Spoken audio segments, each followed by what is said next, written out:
시작으로 인사하겠습니다. 잘 오셨습니다. 은혜 받읍시다. 인사하겠습니다.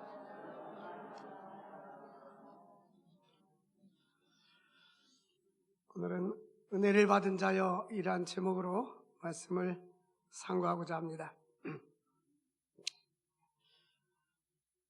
탈무드에 나오는 이야기입니다. 어떤 로마 사람이 랍비를 찾아와서 하나님이 어디 계신지 나에게 가르쳐 주세요 라고 물었습니다. 도대체 하나님이 어디 계십니까? 나한테 가르쳐 주면 나도 믿겠습니다. 그래서 이 랍비는 로마인을 밖으로 데리고 나가서 태양을 가르치면서 말했습니다. 저 태양을 똑바로 한번 바라보십시오. 그러나 로마인은 잠시 태양을 보고 소리를 쳤습니다. 어떻게 태양을 똑바로 쳐다볼 수 있단 말이오? 엉터리 같은 소리를 집어치시오. 눈부셔서 어떻게 볼 수 있어? 그러나 랍비는 당신은 하나님이 창조하신 많은 것 가운데 하나인 태양조차도 바라볼 수 없다면 어떻게 위대하신 하나님을 눈으로 볼 수 있겠습니까? 우리는 하나님을 눈으로 보는 것이 아니라 믿음으로 보는 것입니다. 히브리서 11장 보니까 믿음은 바라는 것들의 실상이요 보지 못하는 것들의 증거라 이렇게 말하고 있습니다. 우리 인생을 살면서 우리에게 꼭 필요한 것이 있다면 바로 예수 그리스도입니다. 예수 그리스도는 우리의 참된 안식과 평안과 우리 인생의 목적을 주는 것입니다. 어떤 사람이 2층에서 일을 하고 있는데 그가 잠시 창밖을 내다보니까 빨랫줄에 아름다운 파랑새 한 마리가 앉아 있었습니다. 파랑새가 너무 아름다워서 넋나간 상태로 쳐다보았습니다. 자주 바라보고 일하고 또 파랑새가 생각나면 또 밖을 내다보았습니다. 해가 떨어지고 깜깜해졌는데 또다시 이 파랑새가 보고 싶었습니다. 내내 그 파랑새는 있었지만은 이제는 파랑새가 누런 암갈색으로 변했습니다. 왜 그랬을까요? 이제는 해가 어두워졌기 때문입니다. 이야기는 엘리자벳이라는 빌타의 글에 실려있는 내용입니다. 우리가 태양이 비칠 때에 많은 색깔을 우리가 구별할 수 있지만 해가 떨어지고 깜깜하면 우리는 색깔을 분별할 수가 없는 것입니다. 빛이 있어야 빛깔을 볼 수 있듯이 바로 인간들은 예수 그리스도의 빛 아래 살을 때에 참된 인생을 발견할 수가 있는 것입니다. 그러므로 예수님께서 요한복음 1장에 보니까 참 빛이 이 땅에 왔음에 사람들이 빛보다 어두움을 더 사랑하더라. 그래서 하나님께서 빛 되신 주님께서 이 땅에 오셨는데 많은 사람들이 이번에 그 인도네시아를 단기 선교 가면서 싱가포르를 거쳐서 싱가포르에서 내려가지고 이제 배로 한 40분 정도 바로 그 인도네시아하고 싱가포르하고 가까운 지역에 있는 바탐이라는 섬에 한 100만 명 인구가 사는 그런 큰 섬이 있는데 그것이 박준호 선교사님 선교지예요. 인도네시아를 가면서 그 싱가포르를 갈 때도 거쳐왔고 올 때도 거쳐왔는데 어찌나 크리스마스 추리가 그냥 나무 추리가 아니라 빌딩이고 뭐고 무지막지하게 한 거예요. 그래서 이날은 어떻게 이렇게 예수를 이렇게 잘 믿는 것 같지 않은데 추리를 이렇게 많이 잘했는가라고 물었더니 선교사님이 이제 12월 달이 되면은 빌딩에다가 추리를 잘한 데를 골라서 국가에서 시상식을 한대요. 그런데 어찌나 그렇게 추리를 많이 했는지 이 사람들은 성탄 장식으로서 추리를 한 것인지 예수님을 알고서 한 것인지는 모르지만 예수님은 이 세상의 빛으로 오신 것입니다. 성탄절이 가까우고 있습니다. 많은 사람들이 기적을 이야기하는데 기적 중에 가장 큰 기적은 바로 동정녀 예수께서 동정녀를 통해서 탄생하신 것입니다. 전에 우리에게 나이 많이 드신 분이 출석을 했어요. 근데 그분 남편은 예수를 안 믿습니다. 근데 가서 신방도 하고 가정 예배도 드리고 하면 꼭 우리가 안방에서 예배를 드리면 이분이 옆방으로 피해 갑니다. 남편이 나이 드신 많이 드셨는데 꼭 하는 말씀이 이런 얘기입니다. 왜 기독교는 거짓말을 하느냐? 어떻게 처녀가 애를 낳을 수 있느냐? 나는 다 믿어도 처녀가 애를 낳을 수 있다는 말을 못 믿겠다. 그분은 인간의 지성과 인간의 사고로는 그 말이 맞지만 하나님은 전능하신 분이기 때문에 성경의 역사를 보면 성경에서 말하는 것은 바로 하나님이신 그분이 동정녀 마리아를 통해서 이 땅에 오신 것입니다. 이건 믿음으로만이 받아들일 수가 있지 인간의 이성과 사고로는 이해할 수가 없는 것입니다. 그러므로 기독교의 기독 중의 기적은 바로 예수님이 동정녀 마리아를 통해서 남자를 알지 못하는 처녀 마리아를 통해서 이 땅에 오신 것입니다. 오늘 본문은 주님께서 주의 뜻을 이루기 위해서 사람을 예비하고 준비하십니다. 우리는 이 누가복음의 저자는 누가복음 1장에서 예수님의 탄생을 이야기하기 전에 세례 요한의 탄생을 이야기합니다. 세례 요한의 아버지는 제사장 사가랴였고 그 어머니는 엘리사벳이었습니다. 이 두 사람은 아이가 없었습니다. 이 두 사람은 성경은 이 두 사람을 뭐라고 표현하냐면 누가복음 1장 6절 7절에 보면 하나님 앞에 의인이었더라. 의롭게 살았던 아름다운 가정, 모든 규례와 계명을 흠없이 행하는 사람. 그리고 그러나 1장 7절에 보면 엘리사벳이 잉태하지 못함으로 그에게 자식이 없더라. 성경의 저자는 이 자식이 없다는 말을 강조하고 있는데 왜 자식이 없는 것을 강조하고 있냐면 하나님은 이제 세례 요한이 아버지 어머니가 애가 없다가 애가 생기는 것을 보여주면서 하나님은 무에서 유를 창조하시는 전능하신 하나님. 근데 이 가정은 젊은 가정이 아니에요. 제사장 사가랴는 나이가 많습니다. 그래서 자세히 보면 이제 제사장 사가랴가 성전의 곁에서 분향하고 있을 때에 천사가 나타났습니다. 천사가 나타나서 이 천사는 우리 눈에는 보이지 않지만 하나님의 심부름꾼으로서 일하고 하나님의 백성들을 지켜주기도 하고 또 하나님 백성들을 인도해 줍니다. 다니엘의 세 친구가 불기둥에 들어갔을 때도 보호해 주셨고 출애굽 사건에서도 홍해를 가를 때도 천사들이 지켜줬고 주의 백성들이 위기를 당할 때 사도행전 16장에 보니까 바울과 실라가 감옥에 갇혔을 때에 천사가 내려와서 옥터가 움직이게 하고 옥문이 열리게 해주셨습니다. 사도행전 12장에 보면 베드로가 감옥에 갇혀있을 때에 이제 헤로드 왕이 그를 죽이려고 할 때에 천사가 내려와서 쇠사슬을 풀어주고 옥문이 열리게 해준 것입니다. 이러한 사실은 우리가 어떤 소설 같은 이야기가 아니라 전능하신 하나님의 역사인 것입니다. 우리가 믿음으로 받아들여져야 하는데 믿음은 하나님께서 우리에게 주시는 놀라운 선물인 것입니다. 제사장 사가랴가 향단 곁에 천사가 있는 것을 보고 이 제사장이 딱 영적인 눈이 열리니까 천사가 내려와서 그 분향하는 향로 곁에 향단 곁에 천사가 있었습니다. 제사장 사가랴가 놀랐습니다. 놀라고 있을 때에 뭐라고 말하는가 하면 두려워하지 마라, 놀라지 말라, 사가랴야 무서워하지 말라. 누가복음 1장 13절 말씀에 보니까 놀라지 말라 하면서 그에게 이런 이야기를 합니다. 무서워하지 말라, 너의 간구함이 들린지라.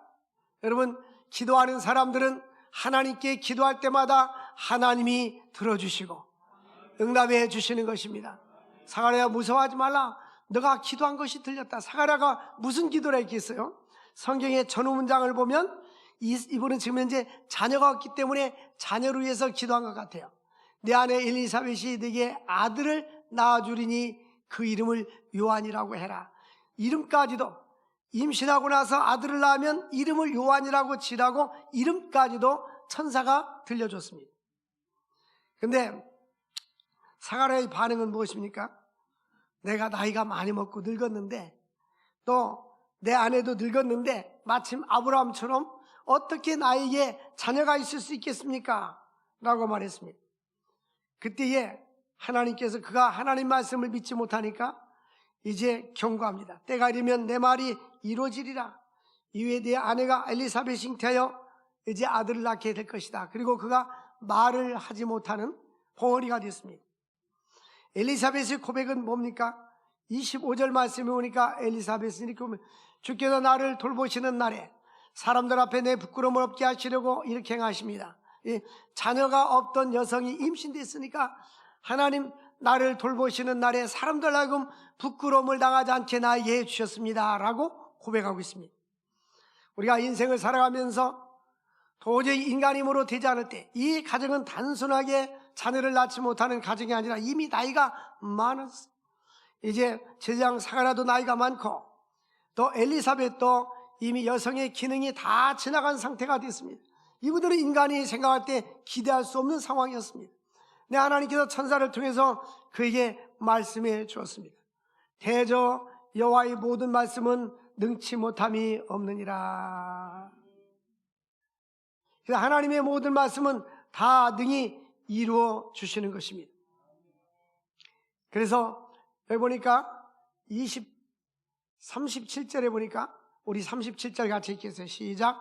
대저 하나님의 모든 말씀은 능하지 못함이 없느니라. 우리 인간의 생각과 우리 인간의 계획은 안 될 것 같아요. 근데 지나고 나서 보면 되는 일들이 얼마나 많습니까?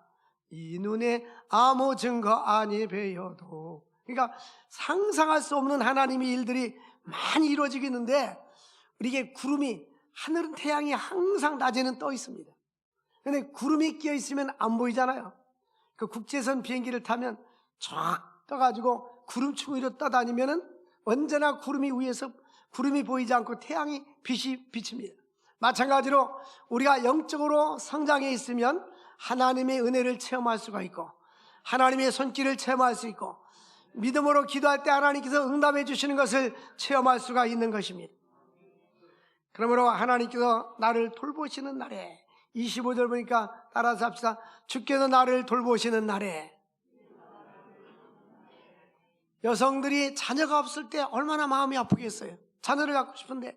근데 여성들이 나를 돌보는 날에, 주께서 나를 돌보는 날에, 여러분 우리는 인생에 여러 가지 문제가 있을 것입니다. 나름대로 직장의 문제, 건강의 문제, 인생의 문제, 자녀의 문제, 잠 못 자고 고민하는 많은 문제들이 있을 것입니다. 제사장 사가랴가 기도할 때에 하나님께서는 그 기도를 하나님께서 들으셨다고 말씀합니다. 하나님께서 주께서 나를 돌보시는 날에 라고 엘리사벳이 고백한 것처럼 우리에게도 반드시 하나님이 우리를 돌보시는 날이 있다는 것을 믿으시기를 바랍니다.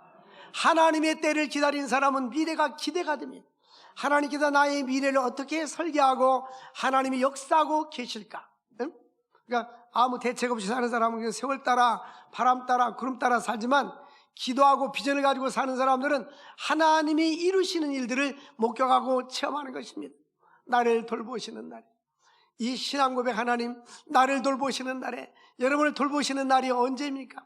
어떤 사람은 질병에서 치유를 받는 사람, 어떤 사람은 인생의 문제가 해결되는 사람. 제사장 사가랴와 엘리사벳은 자녀가 없을 때에 하나님께서 잉태하게 하고 자녀를 낳게 했을 때에 하나님께서 그것을 돌보시는 날이라고 말씀했습니다. 하나님은 우리를 외면하지 아니하고 항상 돌보아 주심을 믿으시기를 바랍니다. 제가 이번에 인도네시아 가서 모르던 것을 깨달았어요. 전에는 인도네시아가 무슬림 국가다, 인구의 90%가 무슬림이다, 이렇게만 알아들었는데 실제적으로 인구의 90%는 무슬림이에요. 하루에 6번씩 동네에서 동사무소 거쳐서 무슨 음악이 쫙 나오면 그 사람들은 기도하는 시간입니다. 무슬림들은 그렇게 하잖아요. 지금도 그걸 하고 있어요. 근데 그 인도네시아는 이 종교 국가인데 주민등록 안에 6가지 종교 중에 하나를 찍혀야 돼요. 모든 사람이 하나의 종교를 가져야 돼요. 기독교, 천주교, 캐톨릭, 불교, 유교, 무슬림, 신두교, 이렇게 해서 6가지입니다. 그러니까 기독교를 믿는 자체는 말하지 않아요. 그래 밖에 나가서 예수 믿으세요 이렇게 전도는 못해도 이 공간 안에서 예배드리고 찬양하고 기도하는 건 문제가 없어요. 그러니까 유치원을 차려가지고 아이들을 일단 공간 안에 왔으니까 매일 성경을 하루에 한 구절씩 이렇게 아이들한테 암송시키고, 아이들이 성경 암송을 잘하더라고요. 인도네시아 말로. 난 한국말로 잘할 때 인도네시아 말로 하더라고. 잘해요. 그리고 아이들이 신앙에 들어가니까 엄마 아버지를 전도하는 거예요. 그래가지고 보니까 이 선교사님이 간 지가 이제 12년 13년 됐는데 18가정이 예수를 믿어요. 근데 거기는 18가정이, 우리는 한 가정이 몇 명 안 되잖아요. 거기는 보통 자녀를 5명, 6명, 7명 낳아요. 그러니까 아이들이 많은 거예요. 근데 그날 우리가 집회하는 날 크리스마스 행사를 했어요. 학생 유치원 애들, 유치원 80명의 애들 호텔을 빌리면 엄마들이 호텔 구경 못 하다가 호텔 그 홀을 빌리니까 너무 좋아한다는 거예요. 엄마, 아빠, 할머니, 할아버지 다 오는 거예요. 어른들이. 애들도 오고. 그러니까 가득 찼잖아요. 그래서 저보고 설교하라 해서 때는 이때다. 그래가지고 복음은요 길게 할 것도 없어요. 여러분, 우리 인생은 언젠가는 다 죽는데 죽은 후에는 천국과 지옥이 있습니다. 천국은 영원한 것이고 영생이 있고 하나님이 있고 안식이 있고 평안이 있고 축복된 것인데, 지옥이라는 단어만 들어도 안 좋잖아요. 지옥은 고통받고 힘들고 뜨거운 불이 있는 곳입니다. 여러분, 어디를 가고 싶습니까? 그러면 천국이요 라고 합니다. 그러면 천국 가는 비결이 무엇입니까? 예수를 나의 구주로 영접하는 것입니다. 예수 믿으면 천국 갑니다. 복잡할 거 없어요. 여러분, 이 시간에 예수를 마음속에 영접하고 천국 가고 싶은 사람들 자리에서 일어나세요. 그러니까 몇 사람만 빼고 다 일어나. 아직 천국 가고 싶지 않은 사람 몇 명 있더라고요. 거의 다 일어났어요. 일어나서 이제 고백을 시키는 겁니다. 가슴에 손을, 하나님 아버지 감사합니다. 이 시간에 내 마음속에 예수를 그리스도로 영접합니다. 주는 그리스도시요 살아계신 하나님의 아들이십니다. 이 시간에 내 마음속에 예수님을 구주로 영접하오니 나와 함께 하시고 또 천국 갈 때까지 믿음이 변치 않도록 나를 지켜 주옵소서. 그러면서 예수 생명, 예수 구원 외치게 하고 예수님의 이름으로 기도합나이다. 아멘. 여기도 두세 사람은 그거 해야 돼요. 여러분, 우리가 예수가 있을 때 내 마음에 빛이 비춰지게 되고, 어둠으로 가득 차 있는 우리, 죄악으로 가득 차 있고 욕심으로 가득 차 있던 우리 마음속에 예수의 빛이 들어오게 되면 이제는 이 빛이 밖으로 발산하게 되는 겁니다. 예수 그리스도의 빛을 바라는 우리 모두가 될 수 있기를 주의 이름으로 축복합니다. 두 번째로, 하나님은 주의 은혜를 입은 사람들을 사용하십니다.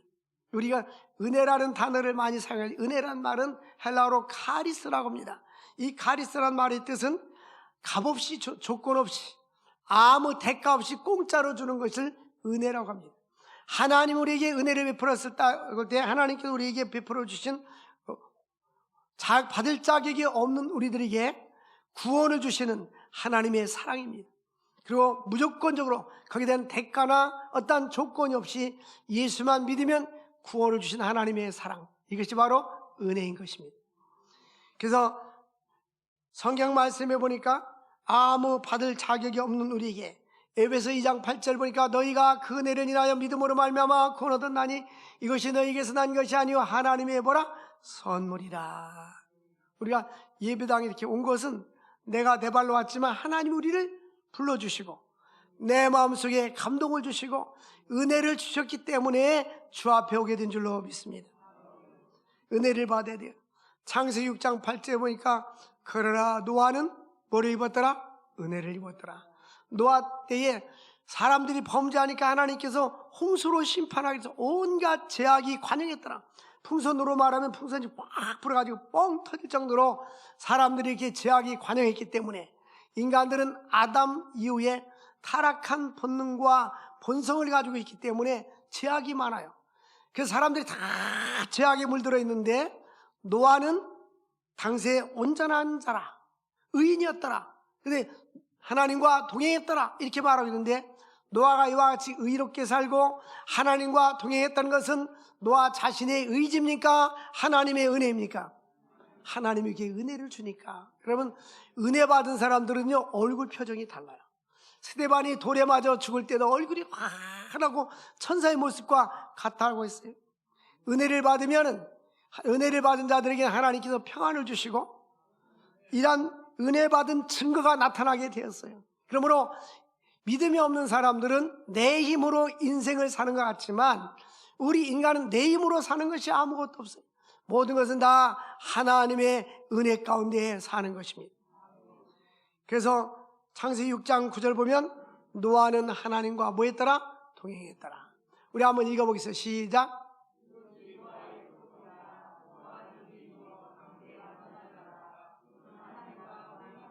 노아는 의인이고 완전한 사람이고 하나님과 동행했더라. 그래서 우리가 주 동행하는 교회, 그러니까 내비게이션 치면 동행교회도 많고 주동행교회도 많고, 그래도 어차피 짓는 거 하는 붙이니까 우리나라 없어요. 아무 데도 없어요. 하는, 주동행하는 게. 그래서 이 노아는 하나님과 동행해서, 여러분 이 노아라는 이름 대신에 여러분의 이름이 들어갈 수 있기를 원합니다. 하나님 볼 때 이 사람은 의인이고 완전한 사람이고 하나님과 동행하는 사람이다. 이 말은 흠잡을 데가 없다. 인격적으로, 윤리적으로, 도덕적으로, 신앙적으로 하나님 볼 때에 흠잡을 데가 없는 사람이다. 왜? 그 하나님과 동행했기 때문이다. 근데 노아가 이와 같은 것은 그 사람의 인격에서 나온 것이 아니라 창세기 6장 8절에 보니까 하나님께 뭐를 받았기 때문이에요? 은혜를 받았기 때문이에요. 노아는 여호와께 은혜를 입었더라. 보면요, 우리 인생은 처음에는 성적 순위 같아. 초중고등학교, 대학교 다닐 때는 성적 순위잖아요. 그때는 내 인생을 많이 살다 보면 곤두박질하기 시작하고 올라갔다 내려갔다 하고 인생이 성적 순위가 아니라는 걸 알게 됩니다. 인생을 살다 보면 우리 인생은 하나님께서 인도해 주셔야 되고 축복해 주셔야 되고 하나님이 인도해 주셔야 되는 것입니다. 하나님의 은혜를 입은 자들은 주님께서 그를 사용하시고 일하십니다. 은혜란 말, 우리가 내가 받을 조건이 아무것도 없는데, 나는 자격이 없는데 하나님 편에서 우리에게 많은 것을 베풀어 주시는 호의를 말하는 것입니다. 우리가 은혜 혹은 은총이라는 말을 씁니다. 예수 믿는 사람이나 믿지 않는 사람에게 주시는 것을 일반 은총, 일반 은혜라고 합니다. 하나님이 모든 사람에게 햇빛을 주시고 자연을 주시고 맑은 공기를 주시고 건강도 주시고, 우리는 아멘 해야 돼요. 제가 이렇게 외국에 갔다 오면 많은 걸 느끼는데 이번에는 겨울에 따뜻한 나라 갔더니 너무나 좋더라고요. 그 반섬에 있고 그 에어컨 틀고 다니니까. 근데 또 하나는 이 나라 사람들은 눈을 구경하지 못했대요. 우리가 볼 때는 또 크리스마스면 눈이 오고 그러잖아요. 또 춥고 흰눈이 내리네. 근데 걔네들은 흰눈을 보지 않았는데 뭐라고 말하겠어? 아, 우리 대한민국 참 좋구나. 근데 왜 이렇게 사람들이 감정이 없어요? 인도네시아 가가지고 그 고아원이 있더라고요. 그 고아원에 가서 사셔야 돼. 고아원에 가보니까 이 단독주택인데 방이 몇 개 있어요. 그런데 막 옛날 60년대처럼 벼룩이 나올 것 같고 애들이 목욕을 하는 냄새가 어찌 진동하는지. 그래서 내 마음속에 내가 박준호 목사한테 여기 고아원을 인도에 이루어졌는데 이것도 하나 쳐줘야 되겠다 그랬더니 박준호 목사님이 통역을 했는데 그렇게 안 했대요. 끝나고 나서 지가 하고 싶은 대로 했대. 왜 그렇게 했냐 했더니 이미 다른 독지가들이 다 쳐주기로 했대. 그래서 내가 하나님 감사합니다. 우리는 막 감동이 오면, 그 베트남에 제가 관광하러 갔더니요, 그 가이드가 베트남에는 운전면허를 하려면 대학교 2개를 나와야 된대요. 막 오토바이고 차고 얼마나 섞여가는지. 하나는 들이대, 막 들이대야 돼요. 그게 들이대학입니다. 하나는 밀어대, 그 들이대와 밀어대를. 우리가 주의를 하려면 계산 없이 할 때 하나님이 놀라운 역사가 일어나게 되는 거예요. 우리는 너무나 좋은 환경에서 편안하게 살잖아요. 그러니까 생각해보면 다 감사한데, 왜냐하면 감사한 것을 생각하지 않고 안 감사한 것을 생각하고 자꾸 욕심을 부리니까 항상 부족한 것 같아요. 하나님이 주신 은혜에 감사할 수 있기를 바랍니다. 너희가 이 세상에 아무것도 가지고 온 것이 없음에 또한 아무것도 가져가지 못하리니 먹을 것과 입을 것이 있은즉 족한 줄로 알 것이라. 올 때도 빈손, 갈 때도 빈손, 먹을 거 입을 거 있으면 감사하라, 그 말씀입니다. 우리 주님께서 우리에게 은혜를 주셨는데, 일반 은총은 모든 사람에게 햇빛과 빛과 자연을 주시고 또 맑은 공기를 주시고, 이 모든 것이 바로 호흡하게 하시고, 이런 것들이 바로 일반 은총, 일용할 양식을 주시고, 이런 모든 것들이 일반 은총입니다. 근데 특별 은총은 뭐냐면 예수님을 이 땅에 보내주시고 예수를 믿는 자들에게는 영원한 천국을 들어가게 해주시는 것입니다. 그러니까 이거는 하나님이 그 사람에게 특별한 은혜를 줘야 예수를 믿는 겁니다. 우리가 내가 믿는 것 같지만 아무든지 아버지께서 오게 해주지 아니하면 아버지께로 올 자가 없느니라. 그래서 우리는 감사해야 돼요. 그래서 휘트리한 사람은 아, 하나님의 은혜로 이 쓸데없는 자, 왜 나를 구속해 줬는지 나는 알 수 없도다. 지구상에 80억이 넘는 인구들이 살고 있는데 그 중에 나를 구원해 주시고 나를 불러주신 그 은혜가 감사하다, 그 말씀입니다. 오늘도 나를 불러주시고 구원해 주신 그 은혜에 감사할 수 있기를 바랍니다. 우리 찬송하면 날 대속하신 예수께, 그 다음 뭐죠? 다시 그 다음 뭐죠? 내 생명 모두 드리니. 정말입니까? 아닌 것 같아요. 내 생명 일부를 드릴지 모르지만 모두 드리는 사람이 별로 없는 것 같아요. 찬송에 가니까 그냥 따라서는 것이지. 한 생애를 하나님 나라와 복음을 위해서 살아가는 것. 무슬림권에서 전혀 예수 믿지 않는 그 지역에 가가지고 그 한 사람 한 사람 전도해가지고 예수 믿고 보니까 남선교회도 있고, 남자들은 남선교회, 여성들은 여성교회, 그 주일학교, 중고등부, 청년부 애들이 많으니까 다 있을 거 다 있더라고요. 그래서 내가 하나님께 참 감사했어요. 한 사람이 중요합니다. 한 사람 선교사가 가서 활동하니까 열매가 맺어지게 되는 거예요. 하나님은 사람을 통해서 일하십니다. 사도행전 18장 10절 말씀에 보니까 바울이 고린도에서 전도하면서 이렇게 말합니다. 이 성중에는 내 백성이 뭐하다? 많다. 아직 예수를 믿지 않지만 하나님의 백성들이, 전도 대상자들이 많이 있는 것입니다. 오늘 우리가 예수 믿고 구원받은 것을 감사할 수 있기를 바랍니다.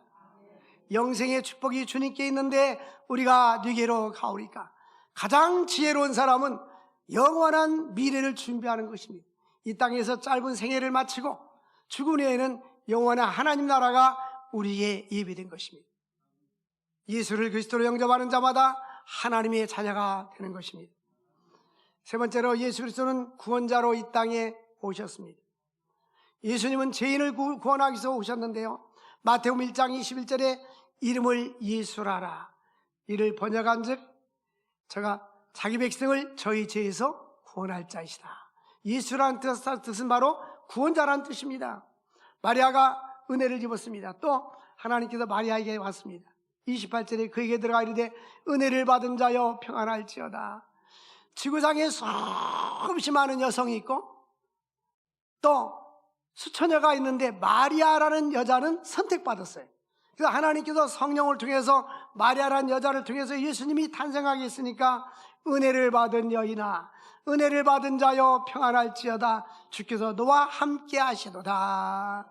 하나님의 은혜를 받은 사람들은 하나님이 함께하는 증거가 나타나게 되는 것입니다. 마리아가 은혜를 받은 것은 예수님의 모친으로 하나님께 선택된 것이고 수많은 처녀들 가운데 선택받은 것이고, 뿐만 아니라 마리아에겐 고통이 임했습니다. 그래서 뭐냐면 주변 사람들이 약혼했는데 결혼하지 않았는데 어찌해서 임신했느냐고 주변 사람들에게 비난을 당할 수가 있었을 것입니다. 바티칸 박물관에 가면, 로마의 바티칸 박물관에 가보면 거기에 그 박물관을 지나서 안쪽에 시스티나 성전이 있습니다. 거기에는 미켈란젤로가 그린 그 천지창조 그림이 있어요. 전 세계 관광객들이 다 와서 보고 갑니다. 근데 거기 가기 전에 통로에 조각상이 있어요. 원래 미켈란젤로가 조각가였습니다. 조각가인데 대부분의 그림들은 예수님의 어머니가 아기 예수를 안고 있는 그림인데, 이 조각은 예수님의 어머니가 성인된 예수님을 안고 있는 것을 조각했어요. 이 예술가들이 미술이나 조각을 그릴 때도 거기에 의미, 미닝, 뜻이 다 담겨져 있습니다. 이것은 뭐냐면 십자가에 달려 돌아가시기 전에 이제 예수님께서 아들을 안고서 애절한 마음을 가지고, 예수님의 어머니가, 여러분들이 아들이 십자가에서 죽는다고 생각해 보십시오. 얼마나 마음이 아프고 애절하겠습니까? 그것을 바로 조각으로 그리는 것입니다. 예수님은 죄인된 우리를 구원하기 위해서 이 땅에 오셨습니다. 베드로전서 4장 13절 보니까 너희가 고난에 참여하는 것으로 출구하라. 이는 그의 영광을 나타나실 때 너희로 출구하고 기뻐하게 함이라. 그러니까 우리가 예수님 때문에 고난받는 것은 즐거워라. 영광의 날에 하나님께서 우리에게 축복해 주시고 우리는 기뻐하게 될 것입니다.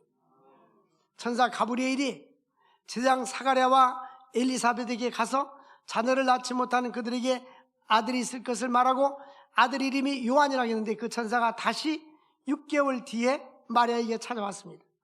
마리아에게 찾아와서 누가복음 1장 31절에 보니까 보라 네가 잉태하여 아들을 낳으리니 그 이름을 누구라 하라? 예수라 하라. 이름을, 네가 잉태하여 아들을 낳으리니 그 이름을 예수라 하라고 이름을 가르쳤어요. 예수는 구원자라는 뜻입니다. 이때 마리아의 반응은 무엇입니까? 천사에게 내가 남자를 알지 못하는데 어찌 이런 일이 있겠습니까? 1장 34절에 보니까 나는 남자를 알지 못합니다. 어떻게 내가 아들을 낳을 수가 있겠습니까? 라고 반응을 했어요. 그때 1장 37절에 대저 하나님의 모든 말씀은 능치 못함이 없느니라. 하나님께서 말씀하신 모든 것은 반드시 이루어지게 되는 것입니다. 이 마리아가 이제는 영접하고 응답합니다. 38절에 보니까 마리아가 이르되, 함께 읽겠습니다. 시작. 마리아가 이르되 주의 종이 오니 말씀대로 내게 이루어지다 하매 천사가 떠나가니라. 이 천사의 사명은 제장 사가랴와 엘리사벳에게 찾아갔고, 그래서 아들이 낳을 것을 예언해 줬고, 다시 예수의 어머니 마리아에게 또 찾아갔고 대화하고, 이제 결국은 말씀대로 이루어지리다 하고 자기 임무가 끝나니까 천사는 떠나가 버렸습니다. 우리의 삶 속에서도 하나님의 말씀이 우리의 삶 속에 이루어지기를 원합니다. 오늘도 하나님께서 주께서 나를 돌아보시는 날에, 여러분 인생이 힘들고 어려워도 믿음으로 사는 사람들은 주께서 돌아보는 날이 있을 것입니다. 주께서 돌아보는 날에 사람들 앞에 내 부끄러움을 없게 하시고, 하나님께서 돈보다 명예를 택할 것이라 하는데, 여러분들에게도 하나님께서 아름다운 지위와 명예를 줄 수 있기를 주의 이름으로 축복합니다. 하나님 아버지 감사합니다. 오늘도 귀한 생명의 말씀을 주신 주님, 말씀 안에 거하게 하시고 믿음 안에 살게 하여 주시옵소서. 주께서 나를 돌보시는 날에 사람들 앞에 부끄러움을 없게 하시고, 하나님 아버지 영광 가운데 사는 자들 되게 하여 주옵소서. 우리 모두가 다 은혜를 받은 자로서 살게 하심을 감사합니다. 더 큰 은혜를 받는 자들이 되게 하시고, 노아처럼 하나님의 은혜를 입어 하나님과 동행하는 자가 되게 하여 주옵소서. 주 예수님의 이름으로 기도합나이다. 아멘.